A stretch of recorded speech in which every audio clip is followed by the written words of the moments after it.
নমস্কার, শিখা রান্নাঘরে আবার একটি নতুন রেসিপি নিয়ে হাজির হলাম। আশা করি ভালো লাগবে। একটু স্কিপ করবেন না, পুরোটা দেখবেন। আর কি করে তৈরি করলাম এই রেসিপিটা জানতে হলে পুরোটাই দেখতে হবে। চলুন দেখে নেওয়া যাক। প্রথমে আমি এখানে কিছুটা ময়দা মেখে একটা ডো করে রেখে দিয়েছিলাম। সেখান থেকে কিছুটা নিয়ে একটা ডো বানিয়ে বেলুন চাকতিতে ভালো করে আমি বেলে নেব। ঠিক এভাবে বেলে নিতে হবে, বেশি ভারী বা পাতলা করলে হবে না। প্রথমে আমি একটা ডিম ফাটিয়ে রেখে দিয়েছিলাম, এর উপরে আমি ডিমটা দিয়ে দেবো। এবার আমি একে একে উপকরণগুলো সব দিয়ে দেবো।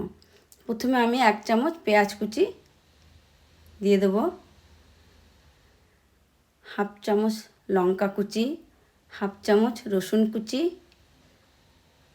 ছোটো চামচের 1 চামচ জিরের গুঁড়ো, 1 চামচ ধনের গুঁড়ো, 1 চামচ শুকনো লঙ্কার গুঁড়ো আর 1/2 চামচ গোলমরিচের গুঁড়ো, স্বাদ মতন লবণ দিয়ে এটাকে আমি ভালো করে মেখে নেবো। আমি হাত দিয়ে মেখে নেবো, যেহেতু এটা হাত দিয়ে মাখালে ভালো হবে।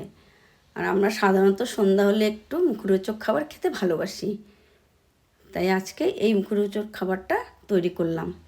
একটু ভালো করে মেখে নিতে হবে যাতে ভালো করে মশলাটা বসে। এবার এটাকে আমি একটু চারিদিকটা ছড়িয়ে দেবো। ঠিক এভাবেই দিতে হবে ছড়িয়ে।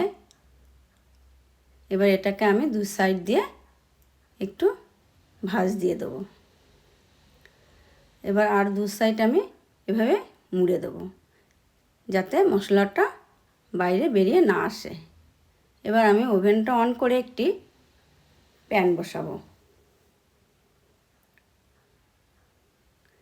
প্যানটা একটু গরম হয়ে গেলে এর মধ্যে পরিমাণ মতন আমি সাদা তেল দিয়ে দেবো। এখানে সাদা তেলটাই ব্যবহার করতে হবে, যেহেতু একটু ভাজাতে একটু সাদা তেলই ভালো লাগে।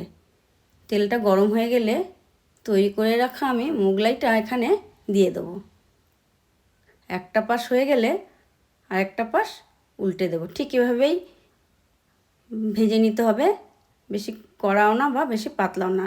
এবার এটাকে নামিয়ে একটা ছুরির সাহায্যে কেটে নেব। ঠিক এভাবেই কাটতে হবে। আর এর সাথে পেঁয়াজ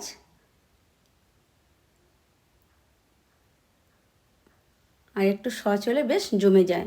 চাইলে আপনি এখানে শসাটাও ব্যবহার করতে পারেন। আর যদি ভালো লাগে অবশ্যই একটি লাইক, কমেন্ট, শেয়ার আর একটি সাবস্ক্রাইব অবশ্যই করবেন। Thank you.